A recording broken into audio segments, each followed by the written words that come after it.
Agora é oficial, Alexandre Pato está de volta ao São Paulo. No vídeo de hoje do canal do Nicola você vai conhecer detalhes do acordo.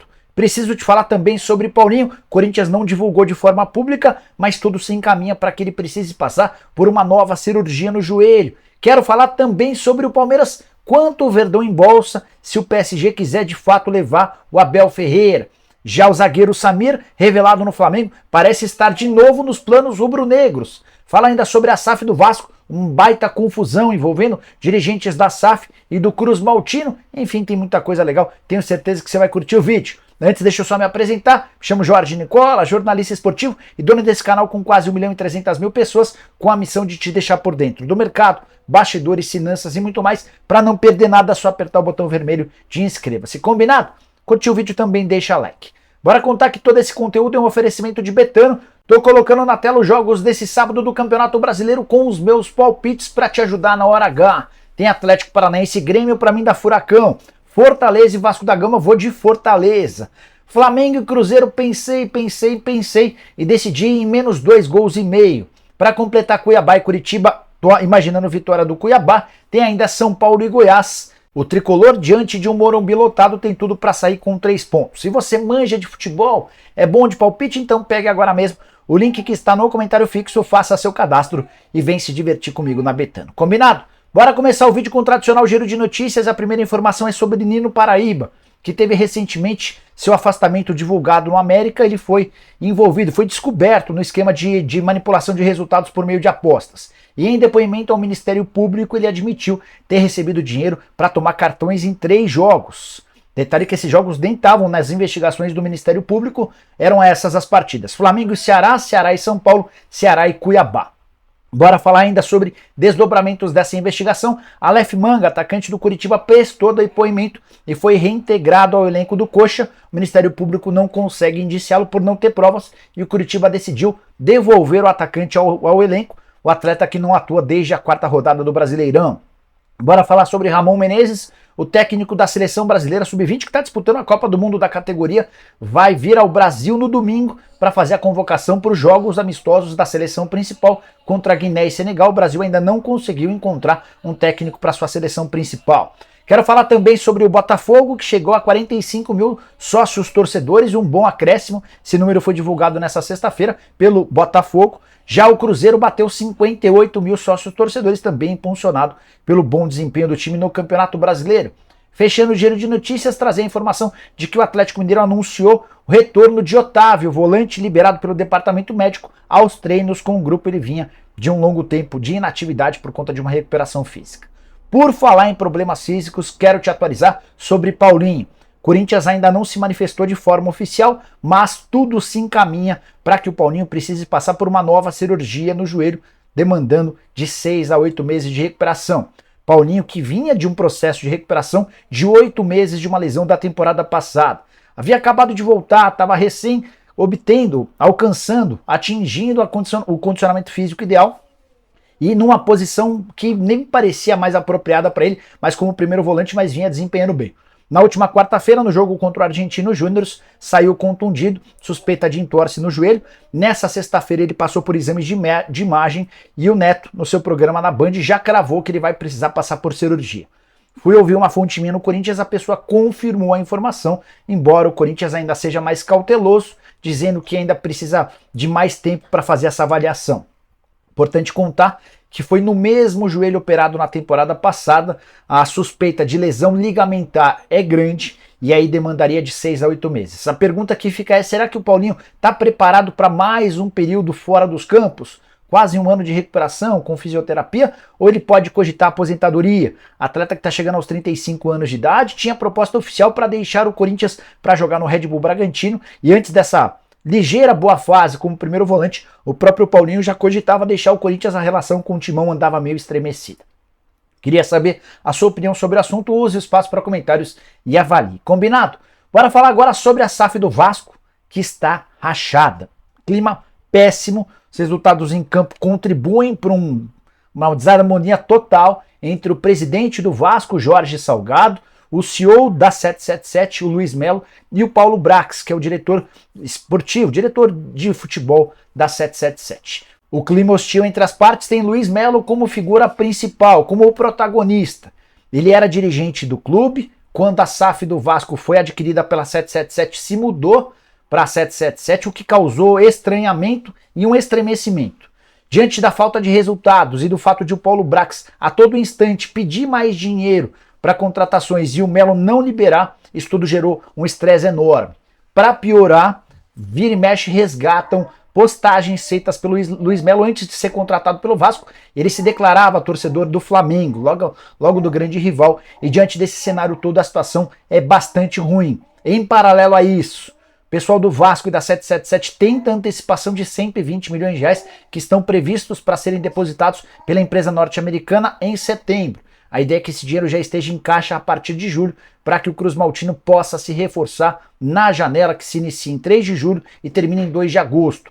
Vasco que hoje está na zona do rebaixamento. Uma das promessas da 777 é que o torcedor Cruz Maltino não sofreria mais. Além disso, ainda se dizia que o Vasco nos confrontos contra o Flamengo nunca mais seria inferior, pelo menos no aspecto financeiro. Não é o que tem acontecido. O torcedor do Vasco anda bastante irritado, fazendo protestos nessa sexta-feira, espalharam faixas por vários locais do Rio de Janeiro cobrando a 777, o Luiz Melo e companhia limitada.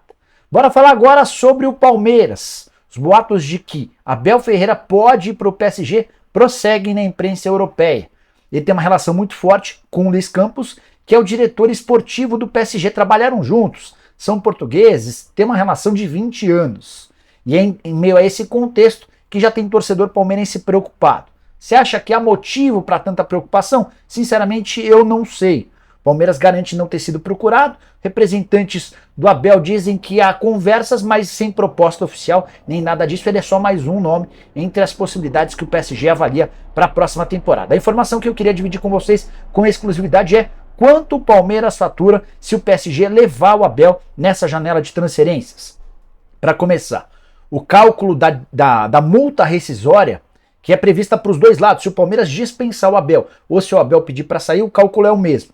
E ele se refere ao pagamento integral dos salários até o fim do contrato. Então, se o PSG decidir contratá-lo, por exemplo, em 1º de junho, vai ser obrigado a pagar 19 meses do salário do Abel ao Palmeiras. Vale a lembrança de que o vínculo atual se encerra em dezembro de 2024. O Abel ganha na casa dos 2 milhões e 800 mil reais por mês.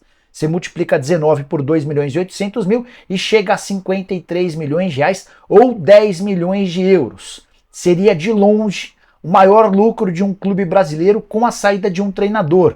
Em geral acontece o oposto, né? Quando um técnico sai demitido e recebendo uma bolada pela multa rescisória. Só para lembrar o caso mais recente, o Flamengo dispensa Vitor Pereira e é obrigado a pagar 15 milhões de reais de indenização ao técnico português que havia acabado de passar pelo período de experiência, aqueles 90 dias. Ainda assim vai levar esses 15 milhões de reais de forma parcelada. O São Paulo, pela dispensa do Rogério Ceni, vai precisar desembolsar 2 milhões e 100 mil apenas com a multa. No caso do Abel, caso ele decida, receba a proposta do PSG e se mude para a França, é o Palmeiras quem tem direito a essa bolada de 10 milhões de euros ou 53 milhões de reais. Para completar, jogadores do Palmeiras super tranquilos em relação a isso. O Abel nunca deu qualquer sinalização de que pretende deixar o Palmeiras para trabalhar no PSG, embora as únicas possibilidades de saída do Palmeiras seriam de exatamente propostas de clubes gigantes, como o PSG, com um enorme suporte financeiro da Qatar Sports Investment. Hora de falar sobre o Flamengo com mais uma especulação envolvendo reforço pro rubro-negro. Trata-se de Samir, atleta de 28 anos de idade, é zagueiro formado no próprio Fla e desde 2016 no exterior. Ele foi vendido pelo Flamengo à Udinese, onde ficou até 2021. Em 2021 acabou se transferindo para o Watford e depois foi para o Tigres do México. Uma temporada só no futebol mexicano, são 30 partidas, 2 gols e 2 assistências. Desses 30 jogos, 29 na condição de titular, um único jogo na condição de reserva. O contrato só acaba em junho de 2026. E de acordo com as especulações que surgiram nas últimas horas, ele seria o mais novo alvo aprovado pelo Jorge Sampaoli.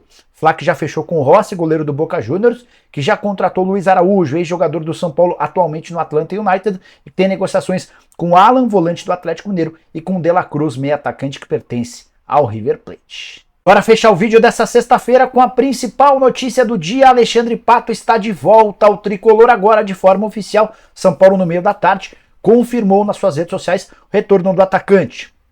Contrato assinado até dezembro, ele vai ter direito a um salário pequeno de algo na casa dos R$100 mil por mês e produtividade, o restante vai estar atrelado ao desempenho. Jogos, gols, títulos, tudo isso pode render mais dinheiro ao atacante.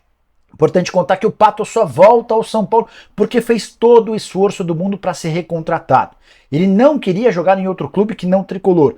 Foi o Pato quem conseguiu cavar para que a reta final de recuperação de uma lesão no joelho fosse feita no São Paulo. Foi o Pato quem se esforçou nos bastidores para convencer o tricolor a contratá-lo, aceitando esse contrato de risco. Recentemente o Pato teve 2 propostas de clubes brasileiros da Série A para ganhar mais do que o São Paulo ofereceu. O Pato disse não aos 2 interessados porque tinha a intenção de retornar ao tricolor, onde tem uma excelente relação com o torcedor e também para ficar um pouco mais perto da família da esposa dele. Vale a lembrança de que o Pato é casado com uma das filhas de Silvio Santos. O Pato está praticamente recuperado do problema no joelho e deve se colocar à disposição para jogar em breve.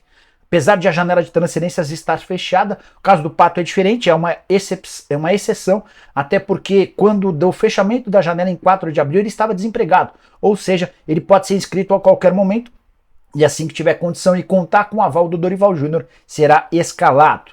Importante lembrar também que a saída do Rogério Ceni foi decisiva para a contratação do Pato. Se o Rogério tivesse ficado, o Pato não teria sido contratado, eu vinha dizendo para vocês há bastante tempo. Enquanto o Rogério for o treinador, a coisa vai ficar mais difícil. Quando o Rogério foi embora, o negócio se abriu e Alexandre Pato conseguiu realizar o desejo de retornar ao São Paulo. Só para completar, uma lembrança importante.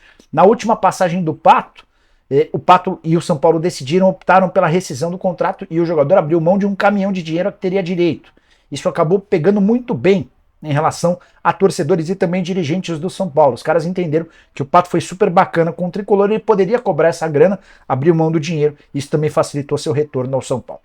Pergunta que eu queria deixar para vocês é: volta do Pato é positiva? Que nota você dá de 0 a 10? Use o espaço para comentários. Não esquece de deixar like, de se inscrever no canal. A gente volta a partir das 7 da noite com o programa do Nicola. Abraço, tchau!